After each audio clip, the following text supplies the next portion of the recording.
Yo.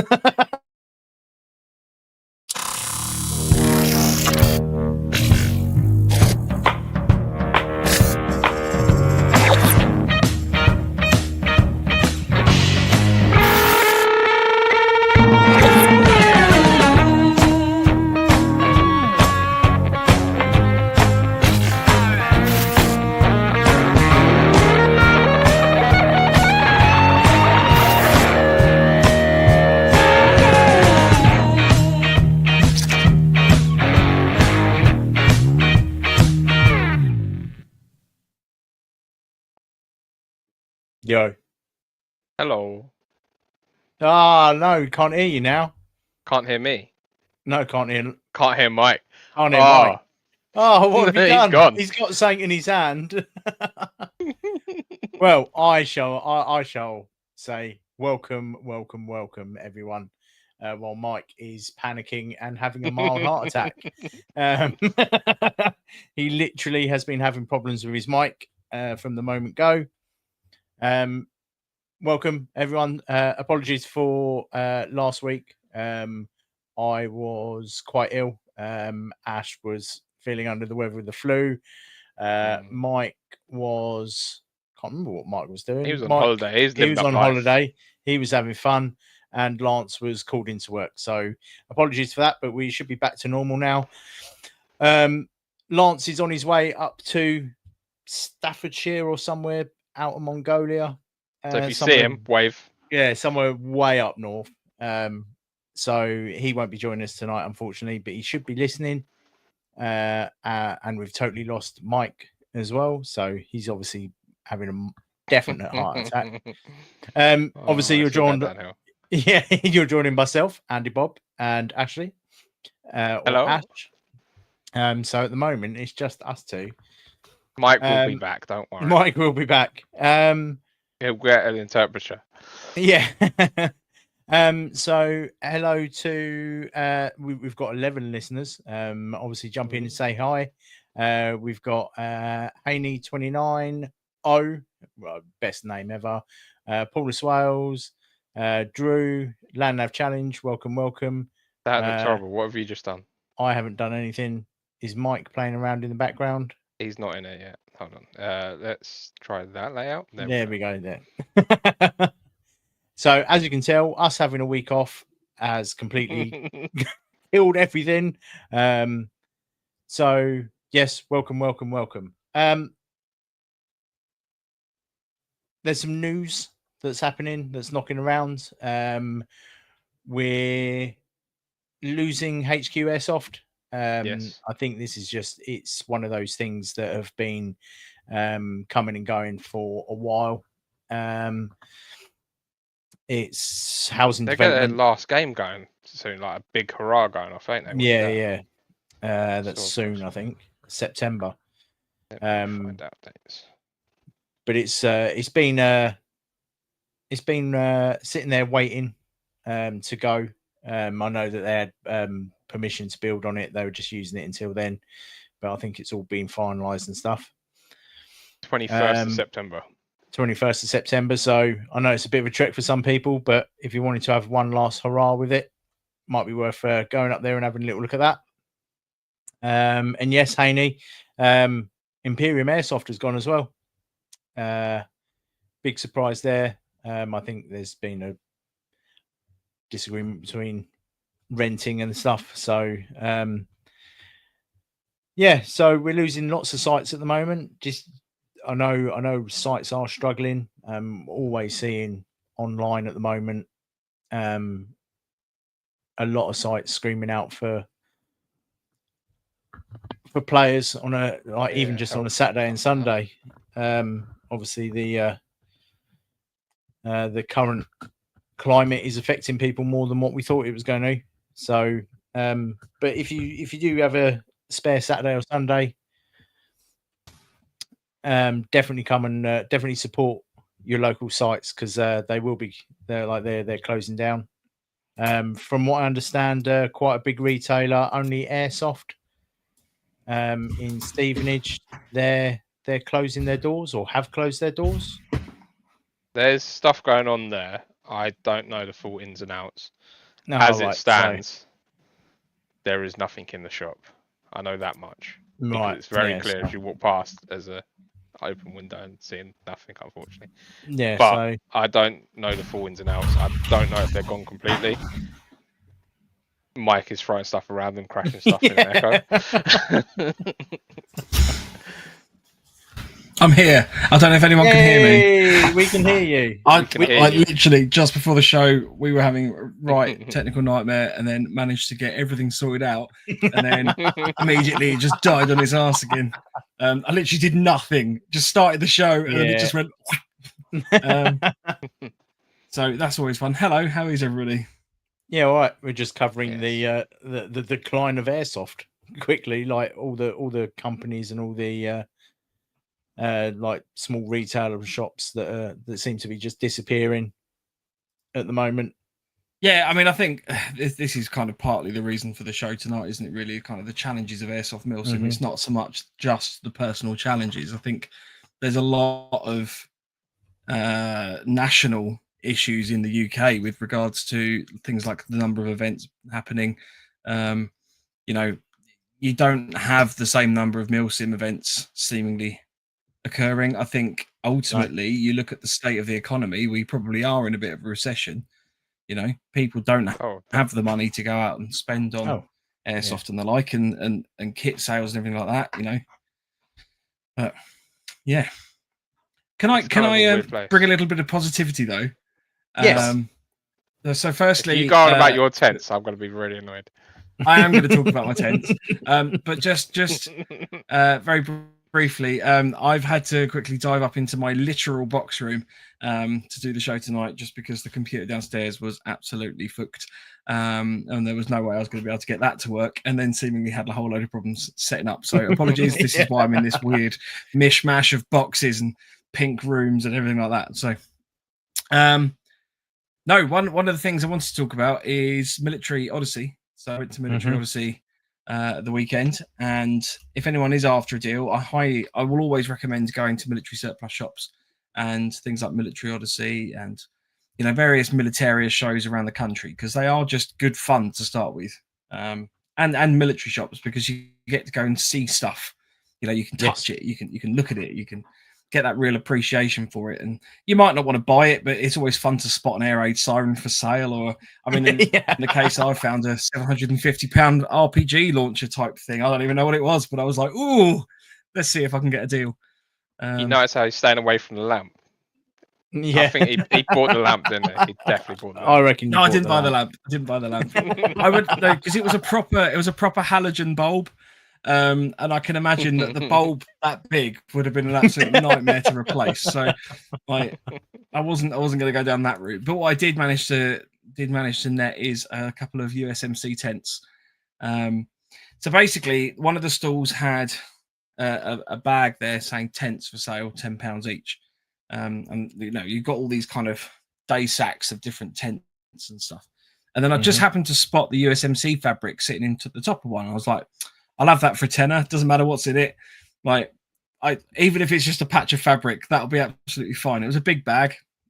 The guy said, yeah, that's fine. I checked the dry sack that came with it as well. So I thought, well, that's a bit of a win, because it's a great big, probably like 50 litre dry sack. Got the thing to the car park. Turns out that there's 2 USMC tents in there, in pretty much one is in nigh on perfect condition, and the other one is salvageable. Like the fly sheet probably needs a little bit of seam repair done to it. So I'm sort of packaging that one up to sell for on that basis. I managed to get a pair of boots as well, which turns out not to be a pair. They look nearby identical, but they are 2 different brands of boots.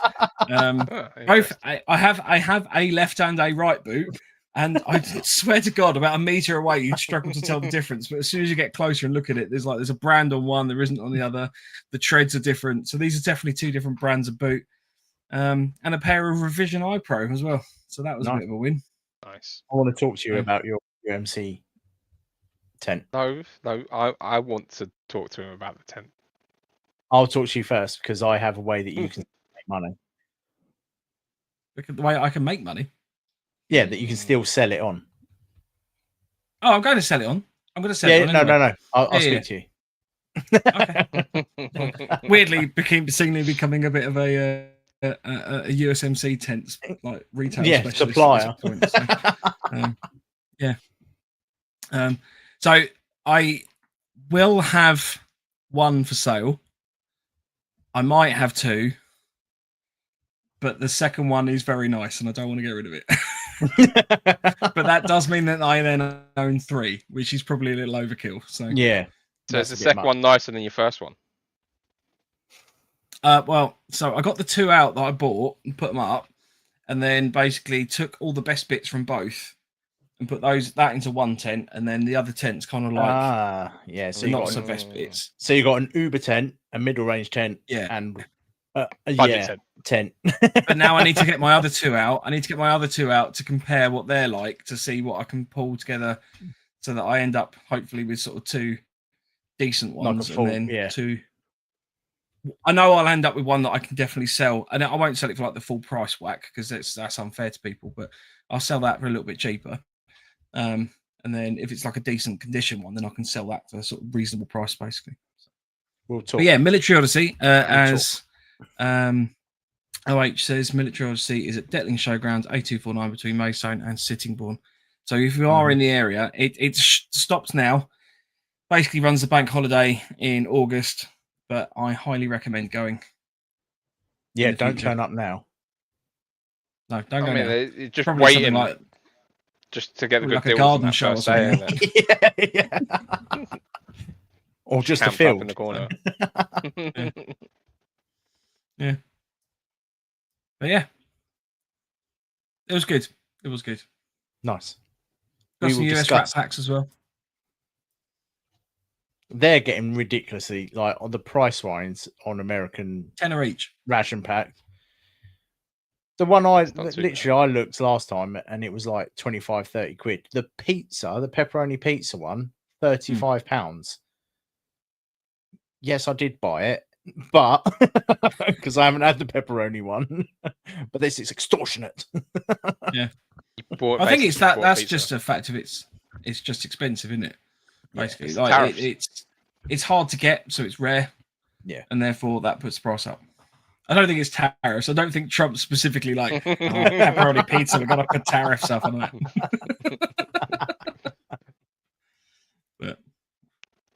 but yeah, so that was a bit of a win. I quite enjoyed the weekend. So nice. I was dying. Yes, you sounded like you had a horrible time. Yes, we won't go into it on public radio. But I was not doing well over the weekend. I am on some amazing drugs at the moment. So if you see my eyes widening and I'm looking around, don't worry. It's all good. Yeah. It's just a Viagra kicking in. Yeah.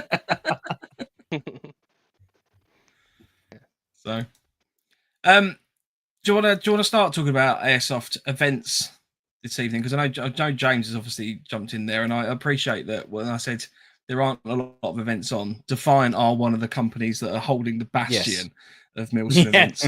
There's obviously a couple others as well. Yeah. Don't get me wrong. I'm not saying that Defiant are the only ones, but there are some very good companies out there that are running events regularly. But I think we've chatted about this between the three of us, both on the show before and off show as well. But it's the challenge is, I think, if you like a certain style of event, so you like a proper 24-hour MilSim, so ignoring like a battle sim or anything like that, they are harder and harder to come across. And if you miss, because obviously I know Defiant, for example, running a variety of events, so they've got things like Raid. This isn't an advert for Defiant, but they probably will end up sounding like it. They've got things like Raid. They've got things like the battle sims. They've obviously got the full LARP MilSims and things as well. But if you are after just a proper LARPy MilSim, there are less of those about. And if you miss one, it's hard to get onto another one. It's not like generally, I think maybe sort of almost 5 years ago, it would be a case of, I can't get on that one that month, but I'm going to jump on that one. You know, you I've yet to come up against. Yeah, I'm yet to come up against like, oh, there's 2 or 3 on the same date. Oh, which one should I go to? Type thing. It doesn't seem to happen anymore. It's been a while since that's been an issue, I think. James just keeps putting events on every time I'm away or after work, so I'm blaming James on that one. It's I mean, but I mean, I'm struggling to get the time off to do the one in October, is it? Which is annoying me because that sounds pretty good and right up my street. So James said we've run more events this year than ever previously, and to be fair, our player base is healthy. We're extremely humbled with the support. So, and yeah, that is down to the fact that Defiant run good events. You know, yes, you have a strong player base when you run good events, and that's not to say that. I mean, we went to the APOC battle sim, one of the APOC battle sims, and it was good. Don't get me wrong, but it didn't scratch that itch for me in terms of like a proper MilSim. And that's what I'm finding I'm missing. You know, I know that there are some events out there, but because life gets busier, I personally am limited to certain dates. Which, if there's nothing on there, because there's not that variety that there used to be, it's harder. And I'm not expecting James to sit there and go through and run his calendar past me, and then we align dates, because that would just be silly. Yeah. But appreciate it. As nice as that would be. Yeah, it'd be very appreciated. But no, this is the thing as well. Like what you were saying. I'd say before COVID, there was weekends where you were literally going, shit, which event do I go to? And like when we were in groups of people, like 4 or 5 people were like, oh, I want to go to this event. Another 2 or 3 will be like, no, I want to go to that event. And it's very hard to do that at the moment. Now, is that because there's companies that just aren't doing sims anymore? Or is it because there isn't the demand for it anymore? Like there's not players, there's not that many MilSim players anymore. It's like what we were saying at the beginning of the show, like skirmish days are struggling. Yeah. Like you're always seeing posts of companies saying, we've got spaces this weekend, come along. Is it because we had a boom after COVID, like after COVID, where everyone was locked indoors? There was a lot of players that came back to the hobby, I think. There was a lot of new players that had never been in the hobby as well. But then now, because we're like a few years on from it, people like, and obviously we're in a bit of a financial downturn within the country itself. Do you think that's kind of just put people off of like not doing sim events or going out to definitely a struggle events?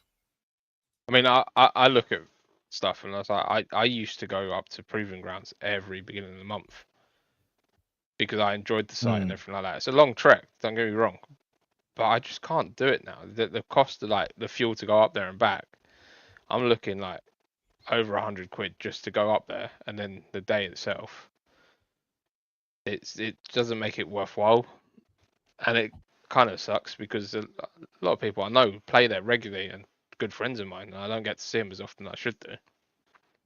I think that's the same with some of the MilSims as well. It's factoring the price of the sim and the price of fuel now, and just general travel. Makes it all a little bit tricky. Yeah, for me. I mean, I'm going to pick out this comment, and I'm not. So Hanny29 has said, "I'm yet to participate in a MilSim. Do not think I'm ready yet, and certainly do not have all the equipment for a full 24-hour." So I think that's almost part of the issue in itself, because, and I don't know Hanny29's particular position, and Hanny29, please don't feel like I'm having a go at you, because I'm not. But fundamentally, with a MilSim, there are obviously certain things that you need to have.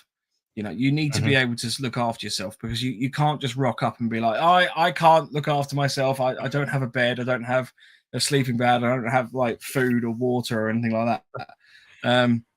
I mean, season there are- MilSims, season MilSimmers do that though. So yeah, but I mean, this is the thing. There are opportunities out there where, not all MilSims are the same. So we obviously put together the how sim is your MilSim. Yeah. With the intention of sort of trying to give new players a bit of a steer as to how intense an event will be in terms of a MilSim, because people banned the term around, and it's one man's MilSim is another man's battle sim. Basically, you can't fully describe it, and it's not to say that that's a good or bad event in relation to how that runs. But I know, again, going back to Defiant, just because I know that they've rolled with this, but James has been utilising that, and he's put that on their event descriptions now, so you can kind of get a feel for how that works. And if you play around with the calculator on our website, you can kind of gauge where you're at from a percentage perspective. But even still, things like kit lists and things like that should be enough to help you get there, and it doesn't cost a lot to do it. I'd be interesting to say our kit list is massive. Yes. Like you could quite easily do a 24-hour sim with very little equipment. I mean, my first MilSim was I had a bed, my gun, a sleeping bag, and some cooking equipment that I kind of rushed together, didn't know what I was doing. And I got away with it. I think mainly because people that I was with were helpful and everything like that as well. So it's not that you might not think you got the right kit. It's like, get the bare minimum and give it a go. Because if you're missing something and someone's got it, they will lend it to you. Yeah, 100%. Yeah, like MilSimmers aren't. I've just noticed our kit list isn't actually accessible on the website at the moment, so I will get that fixed imminently. Oh, right. We've just got a big black box where it was normally. I can send it to you. No, but I like with a MilSim, like it's always best to go. Your first MilSim event, you'll always go with too much stuff. You'll overpack, and when really all you need is sleeping bag, food, ammo, gas, and a weapon, and your stand-up kit. Yeah, you can go with those waterproofs depending on the time of the year. I would say, but even then, it's not necessary, is it? That's a comfort thing. Yeah, and granted, no one wants to be in wet clothes for a long time. But a lot of that, but then that's what your battle buddy's for. You just cuddle up, don't you, and dry yourself out with cuddles. I mean, if you've never been to a MilSim and you've got nobody to go with, you need to be relatively self-sustaining. Let's be fair. And I appreciate what you're saying in terms of the kit list that we did have on the website, and I will get fixed. Being long, but I don't think it's stuff that you wouldn't already own. Like, for example, it's got a head torch or a torch on there. Like, it's the sort of thing that you're likely to already have. And there's also different levels of self-sustaining that you'll need to achieve for each MilSim. So, for example, if you do an Op4 roll versus a NATO roll, there might be very different levels of kit that you need. I'm not saying one is harder than the other, because it might be that NATO are in like the proper fixed abodes. You've got bunk houses and stuff like that. We've done that, and the Op4 are in buildings that are basically just carcasses, so they actually end up needing more than the NATO side of things. But if you're aware of the event that you want to go to, and I think the thing I want to try and get across is when will you be ready? What is that kind of jumping off point? Because I think a lot of it is quite often I just don't know. I would just challenge, if you want to go and do it, just go and have a go. You don't have to have expensive nods. You don't have to have thermal. You don't have to have a Gucci helmet set up, Cry trousers, Cry kit and everything like that. There might be uniform requirements. You need to comply with those. There'll be specific things that the game will require, maybe in terms of it depends on the event you're going to, but you might need to take certain things such as like bandanas or something like that. It just depends on the type of event, but just have a go, get in touch with the organizers. Because I don't think if you enjoy airsoft and you're thinking, oh yeah, I really want to give MilSim a go, just go. Don't wait, you know. But make sure it's an appropriate one. For example, don't jump into necessarily doing Sterling at the trees on your first one. That might not. But that might be a bit. Just don't do that ever. That might be a bit hard. No, I'll be honest. You have to try it at some stage when you're ready for it, because it is a really good. The site's area. Brilliant. Yeah, I love the site. Just quickly though, Hanny, what do you think you don't have? Because you say you don't have the kit at the moment. So what is it you feel you don't have? And like what? Because Mike's going to be selling a tent soon. Mike will be selling a tent. Oh, I went really sassy then as well, didn't I? But it's like you got to think like, do you do camping? Because if you do camping, you've got like 90% of the stuff you're going to need anyway. Tony. Hello, Tony. And stuff like that. So it's like with camping equipment, yes, it's all bright colours and everything like that, but it's the bare essentials that you need to do some things, and you can find some cheap bashers that you can cover it over with or stuff like that.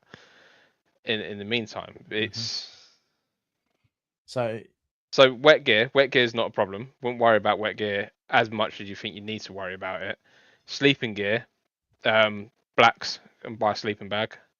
The Blacks is a great website to get really cheap stuff and get you started. You can get bed, sleeping bag, tent, and you can probably spend under like 50 quid and get all three of those things. Granted, they might not be the best quality, but it will get you started. Yeah, it'll get you out. But wet gear, I've been doing airsoft how many, like almost 14 years now. I've never had wet gear. No, I just take a picture. The only thing that I pack wet gear. Wet gear. Like you've never taken a raincoat? No. In fact, what's wrong with you, man? So the two raincoats and waterproofs that I own is the Cry jacket I bought off of Andy, and when was that? That was this year. Yeah, that was this year. Yeah. And the bloody Keeler jacket I bought off of Les at Shifty Rifts. They're the only waterproofs, and one of them's not really waterproofs that I've ever owned. The rest of it is I'll have a second U back if I really want to get a dry set on. My trousers, I just deal with it. Pair of socks, another pair of socks. That's it. If it gets wet, it gets wet. Your skin's waterproof. That's my logic. To a point. You go pruny. I've done MilSim at Longmoor that rained the entire 24 hours that we were there, and it was wet. Oh, it's awesome. I was up at HQ with an LMG. Yes, but trench it is a real thing. But to the level of what we're doing, like we're not. There's a chance of it. Don't get me wrong, but I don't feel that it's that much of a risk, if you know what I mean. I mean, like you spending 12 hours maybe out on a field to get worried about trench foot, and that's like proper like being in the mucks the whole time. You're not in that during airsoft ever. I don't feel anyway. And the city outdoors one, Mountain Warehouse is wicked. Yeah, wicked. There you go. Is really good. You can, and they do like little deals and things as well, like where you can buy like a little booster set. So you get like a sleeping bag, liner, fold out cot bed and stuff. But also speak to us. Like put up a post on, say, the Defiant sales chat or the NoFo sales chat. Just say you're looking to buy a sleeping bag, and someone might have a decent sleeping bag that's cheaper. Got an even simpler solution, which is what Paulus Wales suggested to start with. Jump on a battle sim first, and then you'll meet people that do full MilSims. They'll be able to advise you a little bit. You know, if you start getting involved with that community will help you. You know, the number of nice people that I've met doing MilSim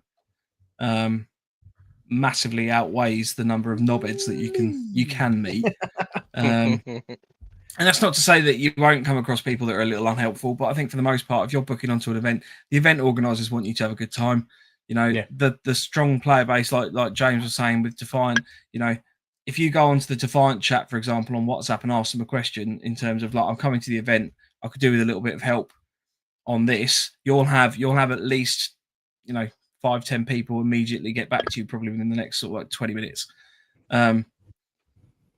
So, and there's games like Octo events. We've always rated them for sort of their battle sims. Other events companies as well. Let's say APOC, Rift Sim, Rift Sim's a good one for starting. Rift Sim's a real good one for starting, in my opinion, because it is literally you can turn up with any sort of sleeping gear that you have, because you're although you're in game, it doesn't. They don't try to go for that authentic sort of look. So you can literally turn up with your Hello Miss Kitty sleeping bag and matching tent, and it's not a problem because they'll just stick you behind one of the vehicles or something. So you're not giving away the position with your glow in the dark eyes.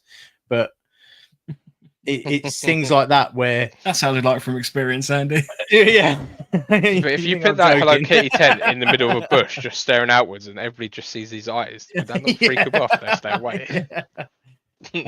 I mean, to give you an idea, and another cheap one to do is hammocks.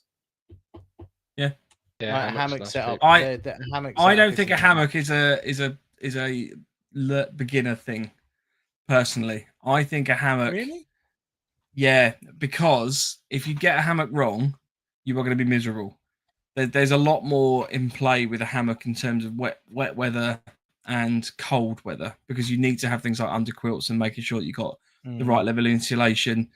Setting your tarp up over a hammock is a little bit more fiddly than it is you know, if you've got a sleeping bag. I'm not saying that it's hard to get to grasp with, but I think if you've got no experience at all, you're in for a couple cold nights. If you just go balls to the wall, and then also you rock up to an event with no trees, there's nowhere to put a hammock. Always make sure that there's trees. If you buy a hammock, make sure there's trees. Or take the trees. Get there before some fucker nicks the decent 2 trees on the whole site. Yeah.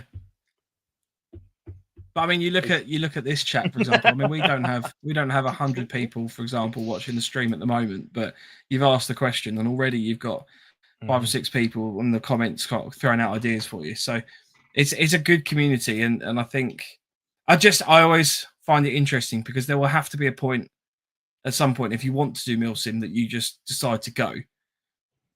So, and I'm always interested to hear what people's reasons for. Oh, I'm not ready. I don't have the kit. Never done it before, etc., etc. Damien. So Damien's back. Evening. Hi, Damien. Been a while. Hanny also asked about running HPA. I run a HPA, which I'm thinking may be difficult to fill up, etc., on a MilSim. Grow up. No. There's a few players that run HPA now. What quite a few of them do is, especially if there's like a big team of them, they tend to get like a scuba diver bottle and just leave it in camp, and that tends to run them for the weekend. Most scuba diving shops do the refills as well, so you can buy like you don't have to go for one of the big 25 liters. Maybe go for like one of the smaller bottles if it's just you. But you get through less anyway playing a MilSim than you do. Oh yeah, definitely. Than you do a skirmish anyway. So if you've got a good couple of size bottles, that'll probably last you, in all honesty. Yeah.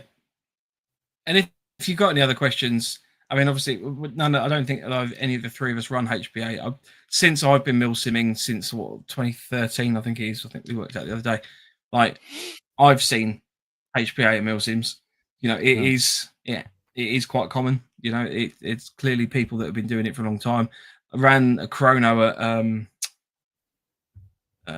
one of the Defiant events that I was DSing at, and you know, there's a number of people there with HPA setups. Yeah, I mean, you must see them at some of the Rift sims as well. Oh, loads, yeah, loads. So, you know, Yeah, there's ways and means. There's people out there. Definitely ways and means. Yeah. Don't put obstacles right, in your way. Just running through some of the comments. Paulus Wales, I want to see Defiant run more speed soft events. I'm sure that'll go down well. Dan. Oh yeah, Dan sent me a message. They have a I'll come back to Dan's message in a little bit when I've actually got it in front of me rather than just waffling on. But Dan said we try as much as we can to help people. You can only lead the horse to water sometimes. Essentially, just ask people who are going. It's why we try to design community pages, etc. It's a tough one. Definitely. OH surplus. That's second summit. So that's Oscar, by the way. Surplus MTP wet gear can be cheap enough, either from a seller or vintage. Some bargains on there, and yeah, cheap enough sleeping bag for inside buildings like at Longmoor with Defiant. So. Also, speak to people like Second Summit.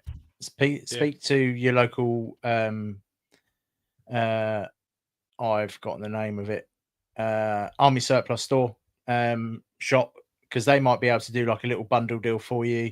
Like if you go up, if you literally buy a tent, a tarp, pegs, bed, roll mat, sleeping bag, most places, 90% of shops will go, oh well, yeah, we'll do something for you because you're like literally getting yourself ready.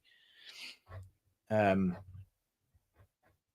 always speak to people would be my main thing for that. As my mum always used to say, you don't get it if you don't ask. Yes.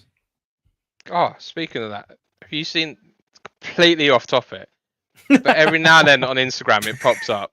What's this got to do with my mum? No. There's this guy that's challenged him to get, like, for every day he's got to ask something and see if he gets turned away, and he's basically expecting to get turned away. And he's going around and he sees like a bricklayer laying bricks, like, can you just show me how to do it quickly? I've never done it before. And so many people have been turning around and go, yeah, sure, no, what? Come on, let them have a go. And I think he's been generally surprised by the amount of people saying yes to him instead of saying no. And it's quite interesting to see that. It's you don't think about doing that, do you? When you're out walking about and just ask that person, that's a cool thing. Can I just learn a bit about it? I know it's completely like sidetracked, but don't do it to prostitutes because you get arrested for that. Paulus Wales, disagree on the waterproofs. Sorry, Ash. Hypothermia, cheap surplus waterproof jacket can be bought cheaply. Plus, play your first MilSim in the summer. That's another idea as well. So, yeah, I mean, maybe I've just been really lucky with how I've got through everything. But yeah, I'll be honest. I would agree with you for the most part. I think generally the level of rainfall that you're likely to deal with, depending on which part of the year that you play, is probably not going to be detrimental to your kit in so much that you need a full like waterproof trousers and everything like that. I mean, I generally just run a waterproof top, and then I've got a spare like U-back or whatever underneath so that I can basically change out. If you do get wet, you've got the ability, you just put something warm on, and then you sit there and rethink your life for about 20 minutes while you warm up. That's it. Yeah, I've literally just got a thin one that I throw over my plate carrier just to stop. It's the shoulders and the back of the neck. I find the rest even of just a poncho. Just a poncho. Just even if it's just you're out and about, you're nowhere near hardcover or anything like that.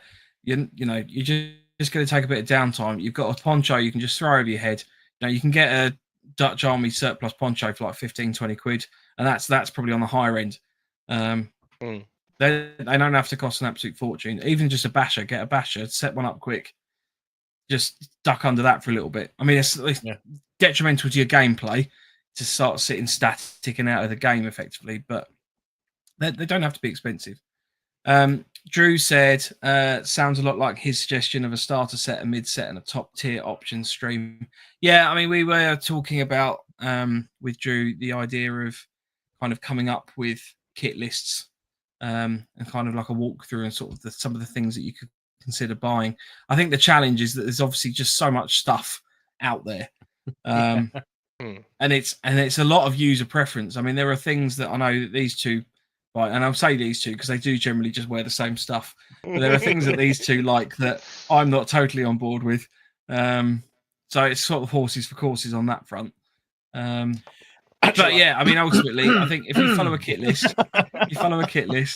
and then you'll have a rough idea at least of what you need, and speak to your event organisers and things like that, and try and get a steer. And they might even have their own kit list that's specific to the event anyway. So, I hear Mike has a lot of cordage. Thanks, Stephen. What was that? Second Summit. There you go. Yeah. Oh, there you go. He's selling already. Oscar says, Oscar says, I've got some £20 postage, Dutch ponchos, that is. MTP issue, wet kit, £10, 15 issued condition. Sorry, self-promotion. You're fine, mate. Not a problem at all. No, see, I feel like you should have said that in a like a proper Cockney market accent. Dutch Army poncho, Dutch Army poncho, £20 poncho, £20 poncho, MTP wet issue kit, it's £10, £15, issued condition. Yeah. Two for pound. Yeah. Drew says James Underwood defiant WhatsApp groups can answer any questions. The amount of people that are willing to share knowledge is amazing. Plus, the specialist spin-off groups is highly recommended. So there you go. Yeah, and you can only. My opinion is, no matter your level of expertise, you still learn something at every MilSim. Like all three of us and Lance will all admit we don't know absolutely everything. Like I've personally learned more doing the show than I have done, like in my airsoft career, if you would call it that. But listen to other people, get that knowledge from other people. Listen back to some of our shows if you haven't listened to them before. We do try to give as much information as what we've picked up over the years. But like we worked it out, like between the four of us, I think we had over 50 years of playing airsoft and MilSims. Like, yeah, overall, you got to think if you go to a WhatsApp group or Facebook group that has got 1,000 players in it, the amount of knowledge that you've got just in that one area is a treasure trove. So take advantage of it, definitely. And when James shout at you, don't listen to him. Just smile and nod. Just a tag on from Dan. So Dan said, I absolutely love passing on knowledge down to anyone that will listen. So Dan's involved with the frontline events mob. So if you are considering a MilSim and perhaps you are wanting to, I guess, steer away from the kind of the more modern side of kit and bits and pieces like that, and want to go down either, I guess, the stalker route or the kind of the reenactment side of things, which is a big thing. Really good. They are running frontline events. Are running a 48-hour game next year based on Oosterbeek, and they are basically sort of trying to drum up a little bit of interest in that. So if you are interested, head over to Frontline Events, which you can find on Facebook. They do have a website as well. Yes, and they've got loads of information on there. Join us on the 17th when Dan will actually be here with us. Sort of here. Sort of there somewhere, I think, maybe. He will be here with us live, so you can ask him questions or just torment him if you wanted. So 17th of September. Yep, 17th of September. Just making sure. So he will be on with us live as well. Whoop. Right, so what do we want to chat about next in terms of the challenges of Airsoft MilSim? Money, which is obviously a big one. Money is always going to be up there as probably the most challenging part of Airsoft, but more MilSim as well. You can go for cheaper options, but I personally find that the more money you spend, the more life you get out of it. For example, I'm just going to use this as a pure example. 20 quid red dot, 130 quid vortex optic. Which one's going to last you longer? Which one's going to survive getting wet? Which ones are you going to have to replace in 6 weeks' time and spend another 20 quid and then another 20 quid? And by the time you've bought 3 or 4 of them, you could have bought the one optic that will last you. Do you know what I mean? It's weighing up that middle ground. Sometimes, yes, the cheaper option looks really appealing, but if you think about it, is that gonna last you your hobbying? Like, does it matter if it gets shot out? I'm just using an optic for just like just to explain myself, really, but it can go for anything. Like, is a set of, I see, I would use Viper, but Viper trousers have got a lot better over the last couple of years. But if you've got like cheap Amazon trousers or an eBay set of trousers, is that going to last you long enough for you to get that 20-30 quid use out of them? The Helicon, yes. Helicon do some cheap trousers. Helicon is always good. I don't understand how Helicon actually make any money. Like, I don't. I've literally got 2 pairs of Helicon trousers downstairs that came in through post today. So literally, I don't understand. I generally don't understand how they make money. Like, because you buy it and you think, oh, it's not going to last that long, and then like 6 years later, you're like, I'm still running the same. Yeah. Well, I've gone through 2 pairs of Helicon trousers. I'm not. Yeah, but you blame that on your underwear, though, isn't it? I'm blaming that on the pants. Yeah. No, I would agree with you though, Andy. I think ultimately there is a trade-off. I think if you are going to start off, I think if you're going to start off in Airsoft and the like, you need to find what you want to buy first. That would be my only kind of caveat, I guess, to that, because things like red dot sights and stuff like that, you might not get on with them in terms of like the size and shape. And if you get into Airsoft and then you sort of start playing, you're like, oh, I don't actually want to be a rifleman, I want to get into sniping. You don't necessarily want to have spent loads of money on top tier gear for an assault platform and then decide that you want to switch over. So I think there is a kind of a trade-off initially. But you are right, there are things that I've got a box downstairs in my garage of optics that I've just collected over the years because I've gone on eBay and the like and gone, oh yeah, that looks cool, yeah, add that to the cart. And then as soon as you start totting them up, you are like, well, why did I not just save that money and then put that into a decent optic? Or the weapons platforms as well, like the number of riffs that people buy that, let's be honest, we don't all need to buy, do we? There are various platforms that we sometimes buy that we go, that we just bought that because that looks pretty. Or I use all my pretty rifles though. No, there's one that rarely comes out. It came out last battle sim. I was absolutely knackered for it. Once. Yeah. I've seen it come out twice and be used. That's mainly because I'm scared of it breaking more than anything at the moment. But then I'm getting over that fear a little bit. Because there are some more aftermarket parts coming out for it now, which is good news. But yeah. I mean, comm setups and stuff like that, like, for example, the bar thing, that's a good example of something where value for money generally is okay. If you're needing huge long distance comms, well, yeah, I mean, it's hard sometimes to avoid the clones, isn't it? Just buy.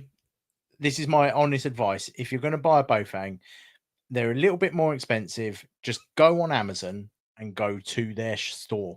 Just go to their store, because you're guaranteed it's authentic, and that it's going to come with. I don't know if you are. I'm not sure. I'm not sure if you go on Amazon and you buy Bofang stuff for the Bofang store, whether that is definitely guaranteed to be authentic. Yeah, no, because their official store. They're their official store. I know they're the official store.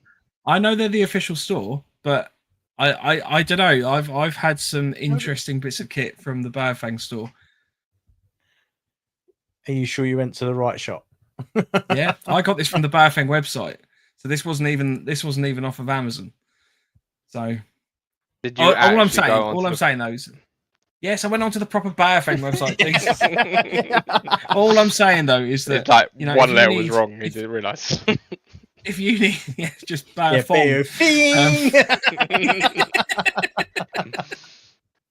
All I'm saying though is that I think if you need squad comms between your team, you know, you're generally going to be in close proximity. A Baofeng will see you through, I would say, 99% of the time. If you need to get a little bit further range out of something, then you might want to start looking at more expensive radio systems. So that is an example of where you can spend 30 quid and get something half decent. It's like what all of us have always said, like, buy what you can afford. Don't sit there and go, oh, well, I'm going to wait 6 paychecks so I can buy a set of Cry trousers. No, just buy a set of trousers, use them, get out, enjoy it.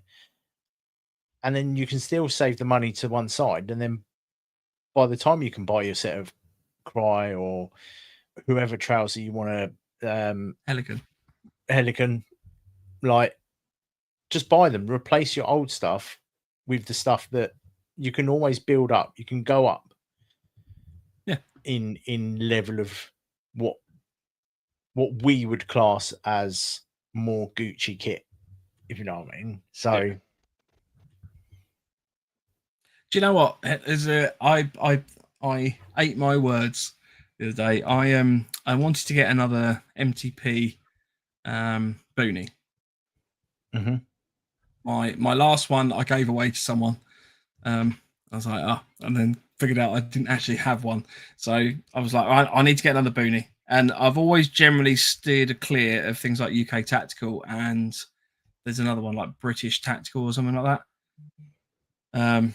Which I think are generally, in my mind, some of the cheaper brands. But this boonie looks absolutely pucker. Like, it cost me like 5 quid. It's going to do the job. You know, I can mod it a little bit, cut the brim down, sew the little things so it looks alley and the like, and I can get that look out of it that I'm after. So you don't have to spend an absolute fortune on some things. There are things that, you know, you probably want to put the money into. Like, if you're going to go down a plate carrier route, I'd suggest looking at a decent plate carrier. I spent a number of years using a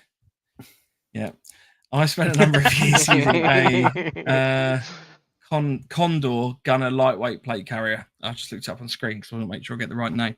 And I had that for maybe a good 5-10 years. Absolutely no problems at all. Wasn't as good as the Warrior DCS one that I've got now. You know, over time, things started to tear. The fabric got thin. Some of the molly sort of starts to pull out a little bit, but it was fine for what I needed it to do. You know, I'm not running around the fields of an actual battleground trying to neutralize an enemy. So it was, you know, it did what I needed it to do.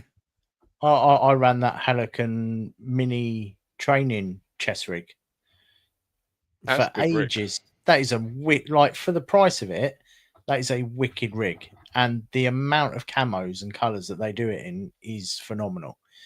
If you want a rig that you're going to use once or twice a year for like a look-see patrol or something like that, then that by far that is probably one of the best rigs out there, in my opinion. So one brand to look out for that probably doesn't get enough recognition it does is Invader Gear. I've had a couple of plate carriers when I was starting off, and they're actually really good quality for the price. Even their like trousers and stuff like that, decent quality for the price of them. And yeah, there's good cheaps out there that will get you going and keep you going for a very long time. Pentagon's another good company. That do. They're M81 pair of Trenticons. Yeah, they can be a little bit expensive, but sometimes you can get them like at really good deals, because it's people don't recognize it as a company, but Pentagon do some really nice stuff. I've got one of their soft shell jacket, downstairs. I've been running that for 2-3 years now. The only reason that I don't wear it at the moment is because it can't get my belly in. Like that's literally it. So I've got 2 of the Pentagon soft shells. I wear them for like work and just day to day. I don't generally tend to run around them for airsoft, but I've had those pretty much maybe the last 4 years. Absolutely no problem at all, and that's daily use. You know, and then compare that to I had an MFH soft shell in multicam, where within the first event that I wore it, basically the buckle it broke. Basically, it just the little kind of Velcro thing that straps and holds that tight around your wrist. That's not to say MFH stuff's bad. I've got some other MFH stuff that is half decent, but just unlucky. I think you're right. I think, yeah, possibly. I mean, I did speak to them and they sort of sorted it out with them, but I wouldn't go near that again. That particular product. So yeah. One of my challenges, which I wanted to bring up this evening, is I have found that I get very, very high anxiety about the build up to an event. So a combination of I'm not saying my life is any busier than anyone else's, but I feel my life is very busy. I tend to have a lot of things spinning at any one time. So I struggle to find time to really kind of pack for an event.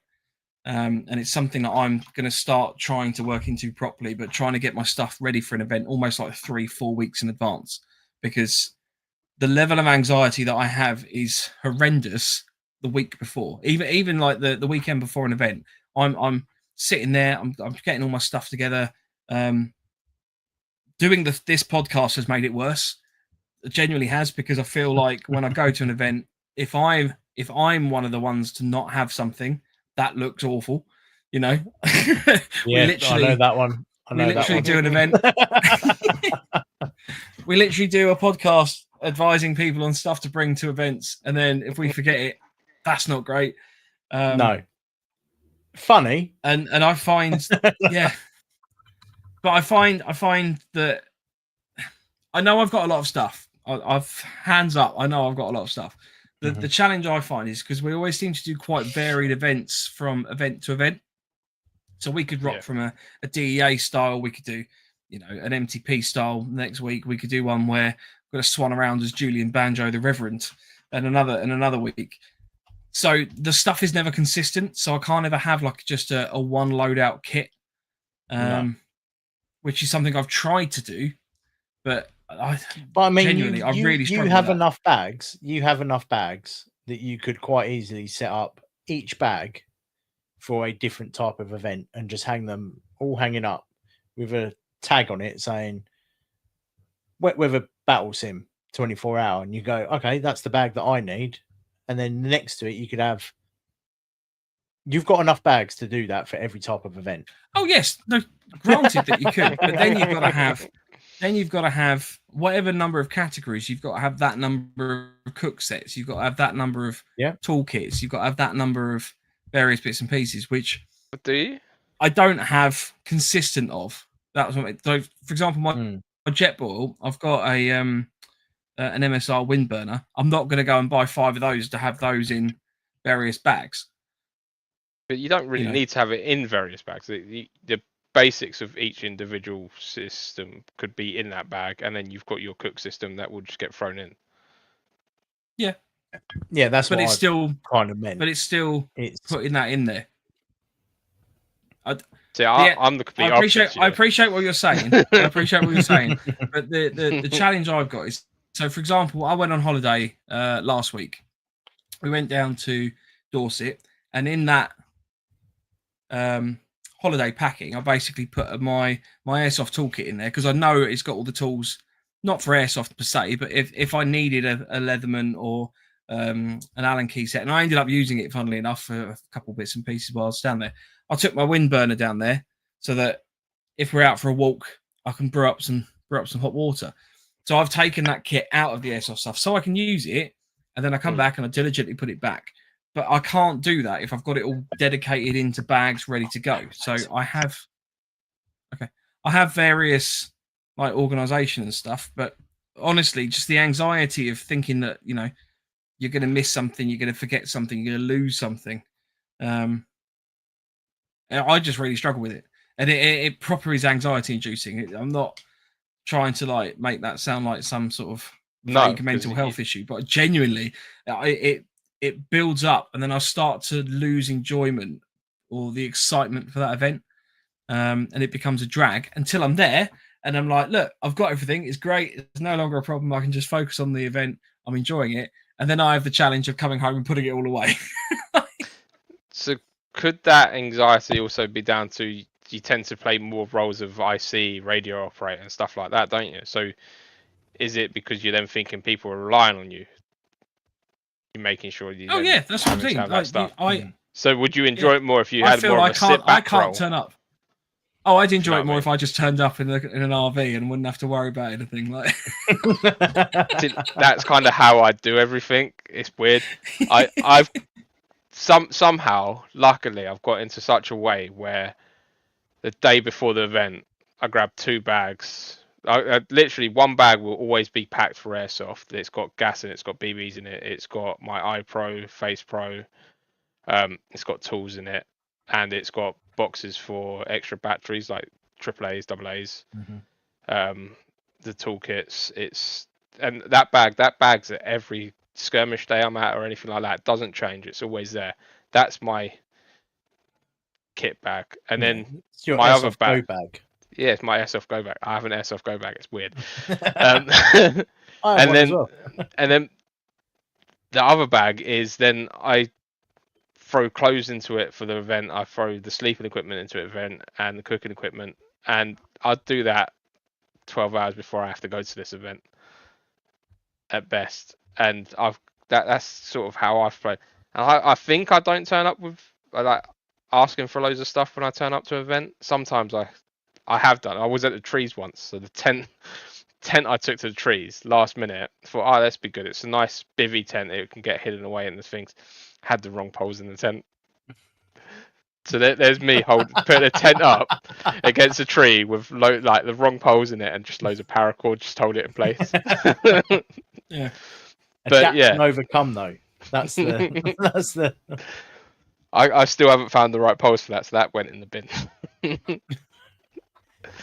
But yeah, I kind of, I'm lucky in that sense, I guess, that's kind of how I rock up to every event, is like day before, put everything in a bag. It goes. Yeah, I can't do that anymore.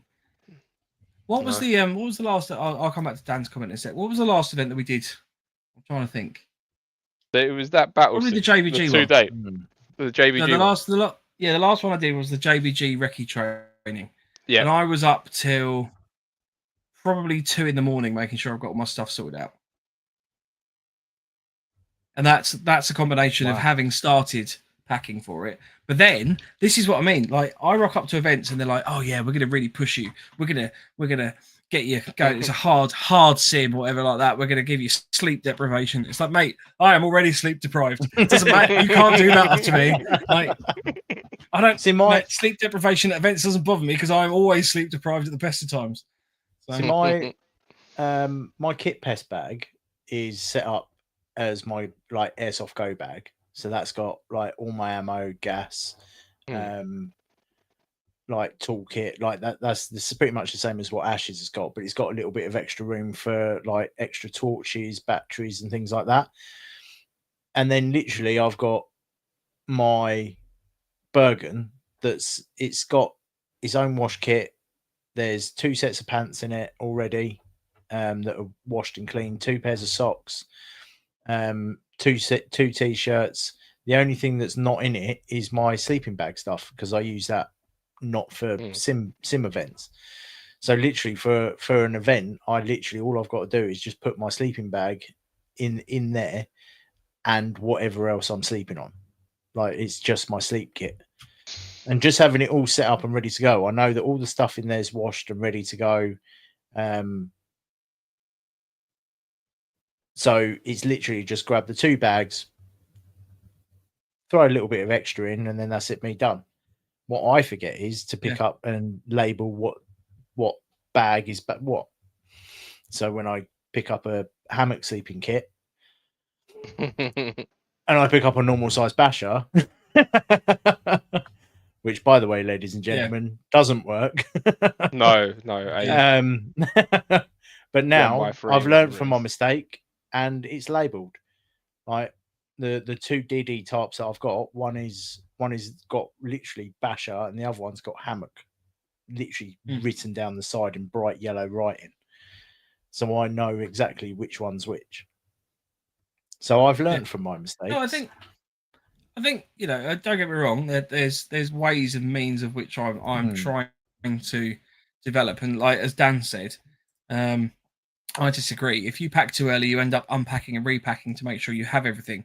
I just write a list and keep updating it, and then pack it all as a oneer the night before. So I use our NoFo kit list. I've got it laminated. I will tick it off, and that way I know once it's in the bag, it's ticked off. I know it's in there. No one in the household's going to touch it, so I haven't got the worry or concern of that. My concern is just making sure I've got everything in there to start with. But then if you know that you've already got it in there, like if you know that is your basic setup. Yeah, but the thing is, we changed what colours we go with. You know, so colours and stuff like that. That's just camo. That's clothes that are on the shelf, isn't it? You're the same as the Bergens. No, I still. I don't. If we're going down the route of so for example, we did the recce event. Using that one as an example, I normally use my MTP Virtus. Yep. For the recce event, we didn't. I wanted to pick something more camouflage, which I know that M81 Dutch Army equivalent of DPM, and the like. I know that that's a better camouflage setup, and because we were doing a recce style event, I wanted to maximise that. So that wasn't a case of I could just take a bag that I normally use and use that. Steve said, "Babe, where did you put the Bastion multi-tool?" Yeah, I mean, I will. I am in the process of sort of finalising the sorting of my airsoft stuff, and I know I've got a problem. And I will send pictures of my organisation at some point because I've now got 98% of it in the garage. Nice. So you now have 1% of garage space. No, I've managed to clear it all out. I've got some moving tables in there as well, so I can sort of stack stuff on the tables and almost cherry pick between all the shelves. I go, right, I need a head torch, I need this, I need that. If you walk into Mike's garage, there with the organisation. Yeah. If you walk into Mike's garage, it's like walking into Prepper's shop. So you know where you've got the racks of kit, and you just walk along with a trolley. It's not actually that far off. I'm not going to lie. Maybe a different scale, but yeah. But the point I was wanting to get across is that it doesn't matter shop is smaller. At what stage. Yeah, I've been doing MilSim for a number of years now, and ultimately, for me, that's a challenge that I've got to deal with and overcome. And I know that it's the same thing that a lot of people struggle with the first time they went, because you're worrying about making sure you've got what you need. So that doesn't necessarily go away, and don't fear that. Just learn to adapt with it and deal with it, basically. Yeah. And no, I don't have new teeth, Drew. It is just this lighting apparently here is just giving me a lovely turkey, a new look. Yeah. So. How about you, Ash? I don't know. It's like I say, it's this getting to events is the biggest thing for me. Like making sure I can get to them, the pricing that we've already gone over and stuff like that in terms of travel.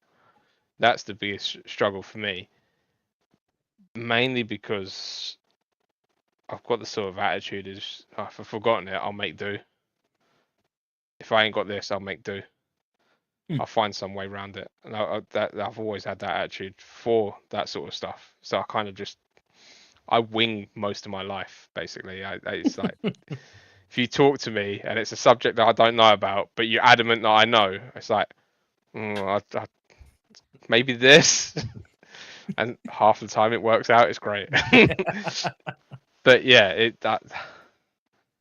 in terms of like MilSim side and stuff like that, it is tricky to keep everybody together, I think, in that sense, if you know what I mean. Like making sure you've got your same group, you're always going to the same group. It's like having that consistency is a big thing for me. And I always seem to find myself with a different group a lot of the time. Mainly because either my time schedules don't line up with other people's and everything like that. That's a big thing for me, I think, in terms of what I struggle with. But yeah, again, I'll make do and I keep going somehow. That's normally how I roll. So what do we think then in terms of the kind of wider stuff, like the challenges of Airsoft MilSim? I think, you know, that we've obviously talked about some of the more personal bits and pieces. Yeah, well, just quickly, I think a lot of people, and I know the three of us, we've all spoken about it, and I think a big one is, and for me, my worry, especially within the last couple of years, has been fitness. Being able to, obviously, since my accident, I've put on a lot of weight, and I haven't done a sim since the accident because I am worried that I will not be fit enough to do what I used to do before. And I think for me and many other people, fitness is a massive one. Obviously you've got the lads and girls that go down the gym every day or every second day. Can't do gyms. Hate them. For me, with my injuries at the moment, it's something that I'm not allowed to do. So mine is purely diet. And it does get to the point where sometimes you think, well, I just want to pick me up. So like a chocolate eclair ain't going to hurt anyone. And then like you've polished off 4 and you go, I feel better all of a sudden. And yeah, for me, like my fitness is one concern that and I think for a few people as well, like they do think that they can't do a MilSim because of it is physical. It is more physical sometimes. But I find skirmishing more physically draining because it's a constant burst. Yeah. So I know that I'm being, but you for can me, spot the MilSimmers at a skirmish because they're the ones that in the first 5 minutes are like, right, let's establish a harbour area. Let's get the crew on. You know, everyone else is like running towards the objective. But for me, let's patrol around that way. Yeah, I can't carry my Bergen. Yeah, like I can't. I can't have it on my back at the moment. So for me, that puts me massively out of doing a MilSim. And like running around with that sodding thing, like the LMG, that's just a no-go at the moment. I don't blame you. No. My first time in a long time doing a proper MilSim with an LMG, and I was absolutely cream cackered by the end of it. Yeah. There's a really weird picture of me just like dead. Just dead stare, it's nothing. But it is something that I'm working on, but obviously that is a challenge as well. For a lot of people. I was trying to boost it with this whole, you know, MilSim version of Couch to 5K, which frustratingly was curtailed by the fact that me and my mate who worked together were doing it on our lunch breaks, and then we both got made redundant. So that kind of put the kibosh on that for a little bit. But we're hoping to sort of, we've been talking to each other. We're hoping to sort of try and get together and get that started again, because that was working quite well. Like if you've got your oppo that can just give you a little bit of a nudge and go, look, let's just go out for a bit of a run. It doesn't have to be like a full on sprint all the way around, just getting out on the regular, recording when you've done it. So you've got like a little chart on the wall. You can kind of sign it off to say, look, I've done that. Yeah. And then you can start to see, oh, look, I'm making quite good progress. I've done this for like so many weeks now. And I missed that as soon as that stopped, I'm now spending my life trying to do Superflow in this little box, which is quite challenging, basically, because I don't have the oomph to go out on my own and go and do that. Yeah. Having a backup buddy for that one helps. Yeah, there's always having that person to egg you on helps massively, don't it? And there's one thing I hate. Like I hate being in gyms as much as I know I need to go to them, because I feel like everybody's looking at you like you're doing something wrong. That's always just in the back of my head. But if I'm with someone else, I'm fine. It's the same. See, running. I don't like gyms because you got to pay for them. I genuinely believe that, and let's be honest with you, I'm not the thinnest. I'm not some sort of fitness expert, so this opinion very much likely to be wrong. But my view on it is that, if you've got a half decent pair of trainers, that's enough to start getting some increased cardio. If you want to go to the gym and start doing weight training and stuff like that, then obviously there are things that you can do to kind of try and replicate stuff like that at home. But I think for airsoft, the majority of it is cardio. If you can get more cardio in, you're going to see an improvement in your game. Yeah, just as a default. Just the ability to run that little bit further, run that little bit faster, carry a little bit more weight as you go. So. Yeah, see, in terms of cardio, it's for me, I struggle with upper body strength and doing stuff like that. So the treadmills don't help me or anything like that. I'm not too bad with the running around, and that's why I keep trying to push myself to go to the gym for that stuff, because it helps and will help with the weights. But I just, me as a person, I just can't stand it being alone doing that, which is really annoying. But then for cardio in airsoft, we've all done it. We've all got weighted plates. Yeah. When you're playing your game, that helps with your cardio massively. When you're playing, you can get a nice cheap set for like 30 quid on eBay, and that'll do the job.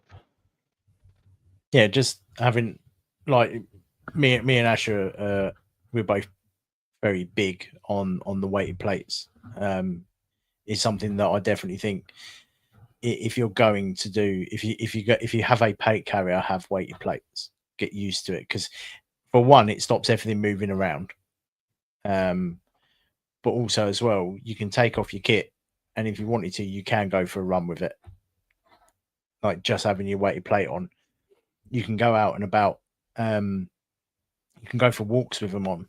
Like, it doesn't have to be anything ridiculous. You could literally just go walk the dog with your plate carrier on, which is what I've done in the past. Literally took off all the naughty kit.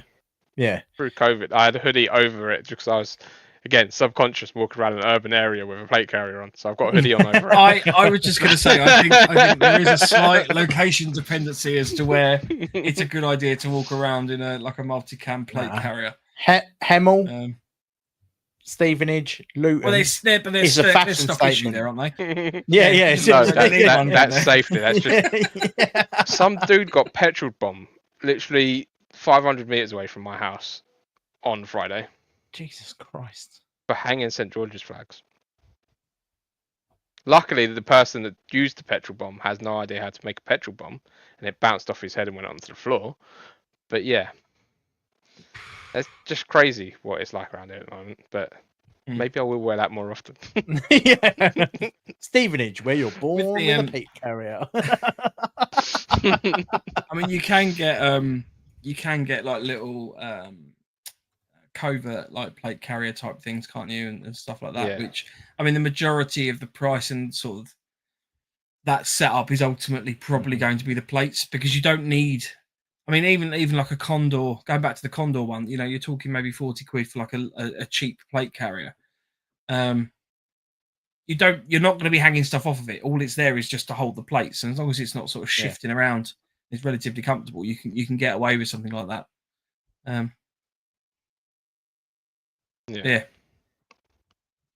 But yeah, there's definitely ways to work on your fitness. Mm.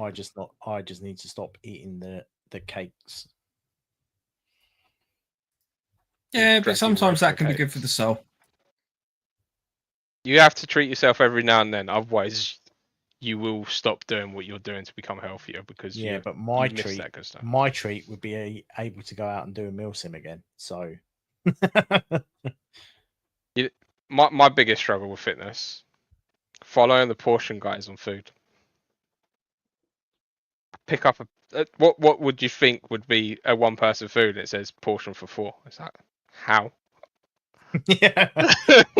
That's why Jaffa cakes are really bad, because they're like, 94 calories per Jaffa cake, and I look at it and go, that means I can eat the whole pack,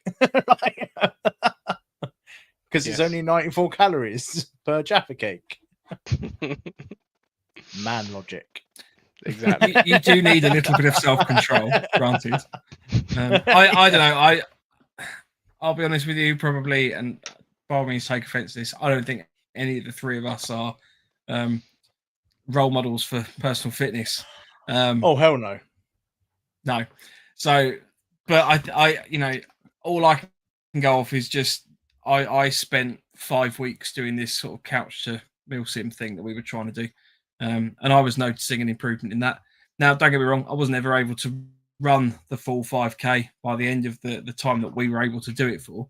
Mm-hmm. But I was definitely noticing that level of fitness improvement. So, but I feel a little bit better about first time I went, I was coughing up blood. Last time I went, I wasn't, so that was good.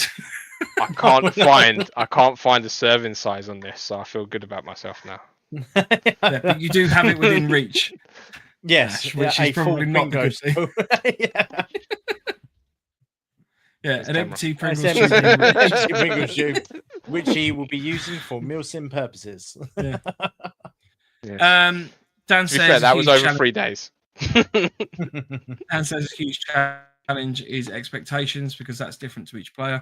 So obviously, for any event that you attend, you'll have different ideas about what you want to get out of that event. You know, that we had that at the every event I've ever been to, really. I was going to start naming specific ones, but every event I've ever been to, you've got at least one person going, "Oh, this isn't the event I thought it was going to be."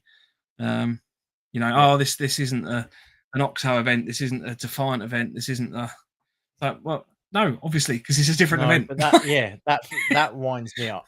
Like when someone turns up to, now I'm just going to use these two companies for example purposes, but it's like if a player turned up to, say, a frontline event that was set in Vietnam, and they turned up and went, well, this isn't a Defiant event.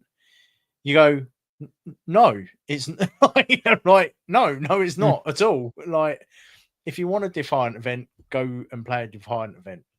Like, do you know what?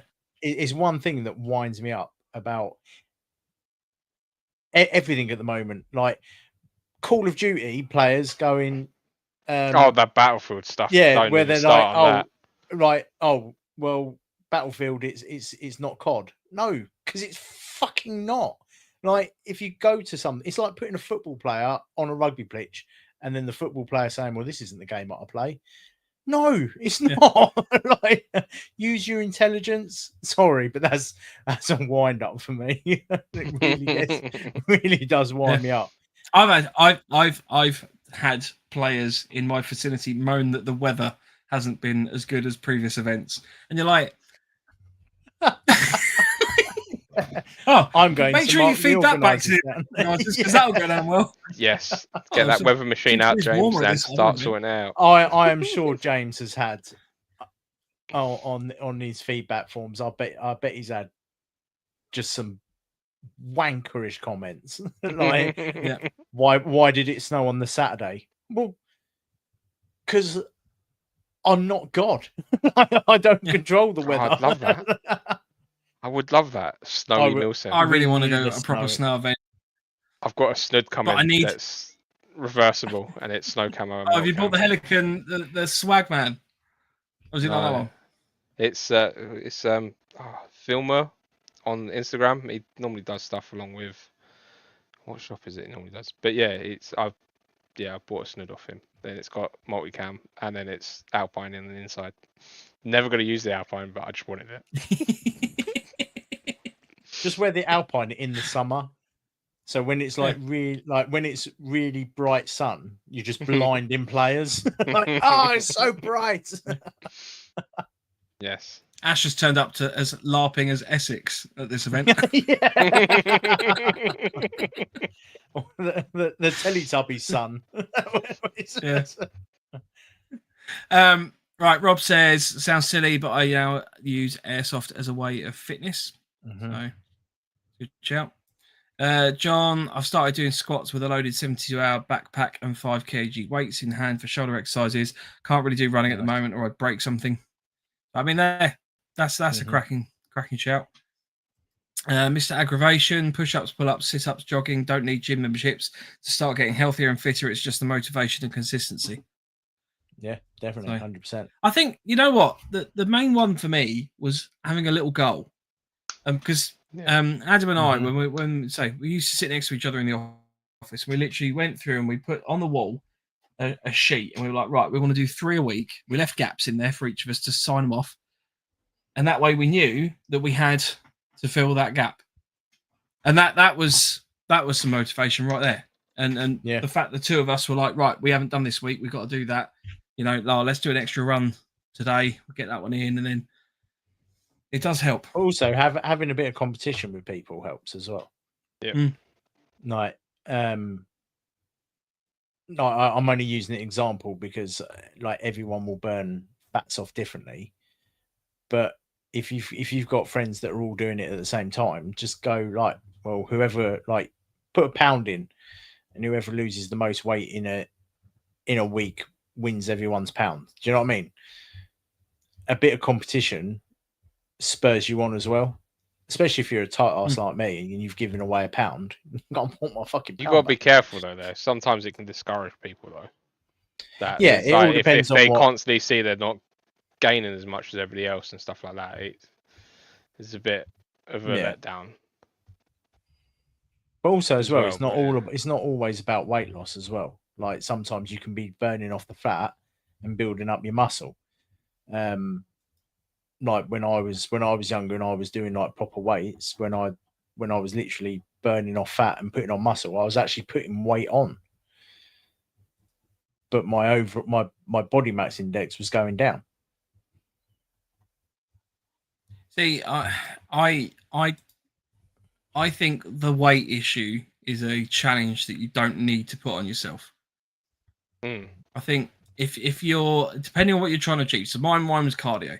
So I had a route that I wanted to be able to run, and if I could get around that whole route while running, that was the goal initially. And then the next goal was running it with a 5 kg bag. The next goal after that, 10 kg bag, and up to a 25 kg Bergen, basically, in combat boots and combat trousers, in whatever the weather was at the time. So those were kind of the step goals for me. I think if you start putting the pressure on yourself that you're trying to hit a specific metric, it doesn't work. I think all you need is, right, there's a feasible goal there. You want to get to there. And that helps you push yourself to there. Yeah, I want to fit back in my trousers.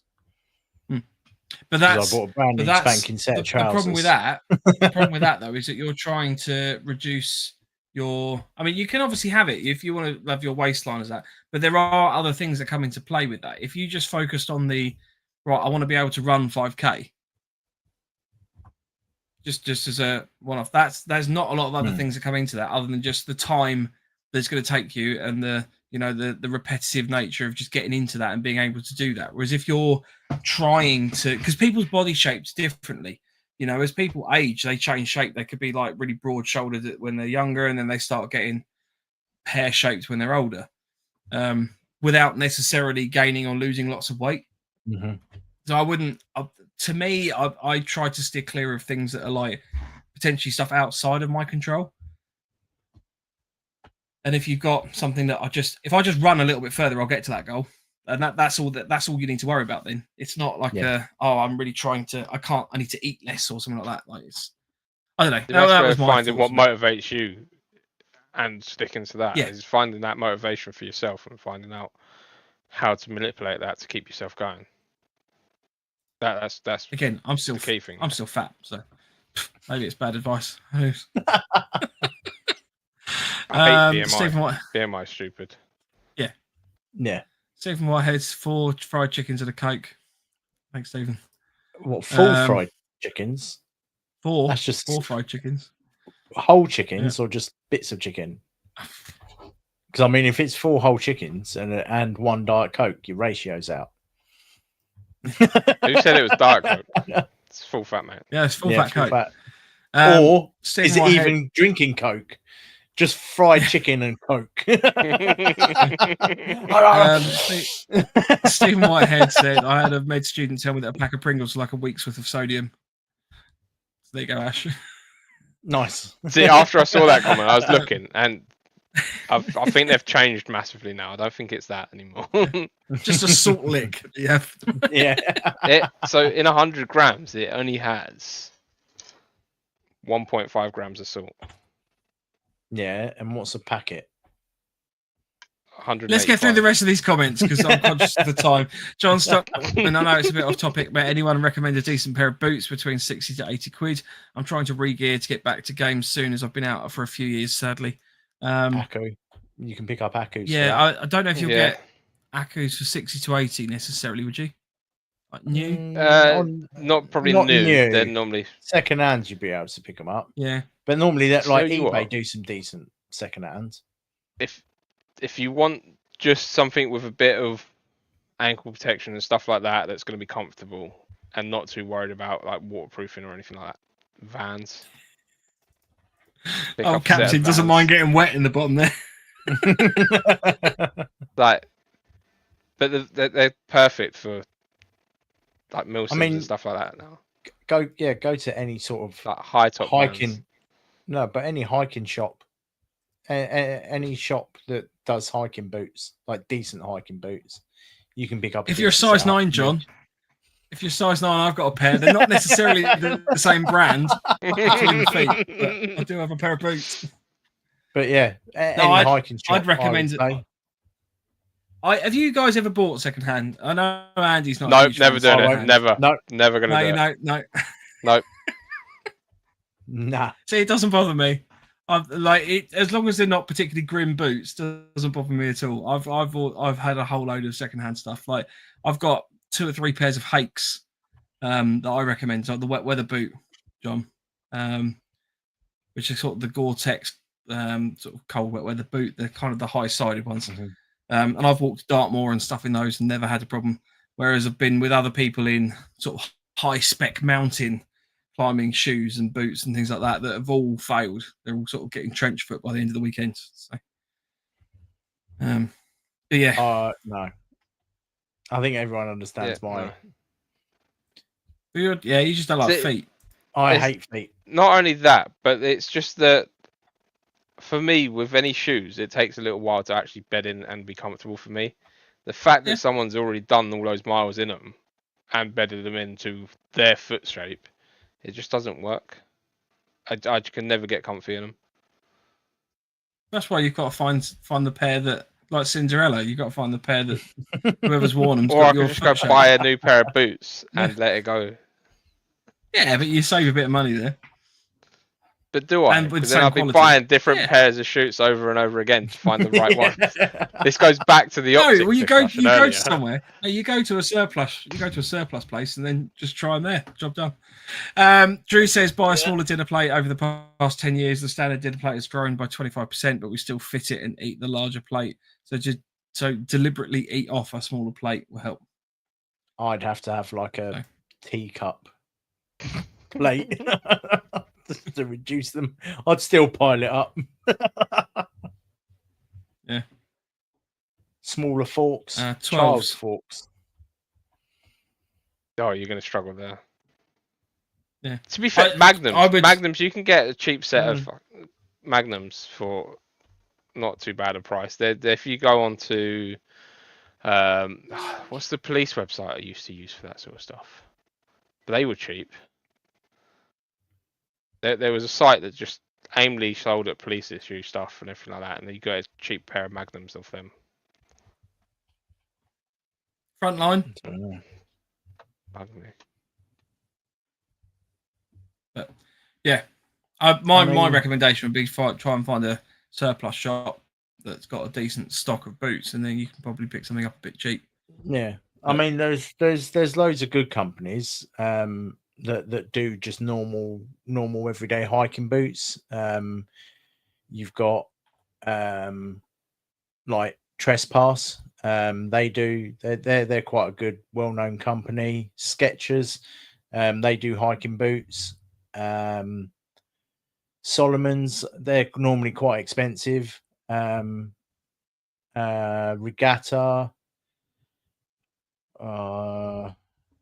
There's a lot of good hiking boots out there. If you wanted like ones for around that more sort of price, then I'd personally just go to a hiking shop, try on a set of boots that's a lightweight set, that's got a bit of Gore-Tex lining in them, and that's it. That's your boot for all year. That would be my way of doing it. Breathable Gore-Tex, you're laughing. Yeah. That's it for this week's show. If you've got any challenges of Airsoft MilSim that you don't think we've covered, then please feel free to drop them into the comments. Or you can also send us an email and let us know. You can email us at nofochat@hotmail.com. You can contact us on our Instagram at November_Foxtrot_NoFo, or you can get in touch via the website novemberfoxtrot.co.uk. You can also get in touch with us on our own individual Instagrams of at 9volt airsoft for myself, at @quartermaster for Andy, at the @legion.uk_Pegasus for Ash, and the @the_punished_1_ for Lance. Please feel free to send pictures of your feet to @callsign_quartermaster over the next week, because that'll be particularly funny. He loves a foot pic. I don't at all. I still haven't watched Lance's video of it, of how to look after your feet. Yeah, some nice close-ups. Yeah. Next week we will have Ryan James on the show to chat about comms. We're going to be discussing how to properly use comms, to talk over them, etc. So if you have any questions, then please feel free to get in touch in advance, and we can put those to him so that he can have a little bit of a prepare. Sorry, not repair. Prepare. In the meantime, that has to be the final thought.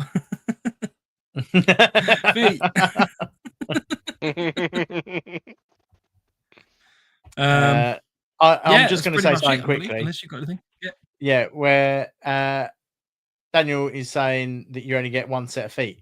Well, that is a lie, because you can get very good prosthetics now. And if Can we grab one for you? I mean, if someone literally Ash has got one under the desk. Yeah, and gave me a set of blades, I'd be fine with that. Just saying. There we go. Cool. On that note, see you next week, Wednesday, 8 o'clock. Oh, was that our final word? Yeah, I'm having that as the final word. I think that's appropriate as anything. We'll see you next week, Wednesday, 8 o'clock. Stay NoFo and all that lovely stuff. NoFo. Ciao, Say goodbye, guys. Bye, guys. Which way outro do you want? 1, 2, or 3? We did one last time. Did we do one last time? Yeah. Yeah, we did one. 3. 3 doesn't go too well, does it? We'll do 2. Go on 2. See you later. Have a good one. See you later, guys. Bye. Bye.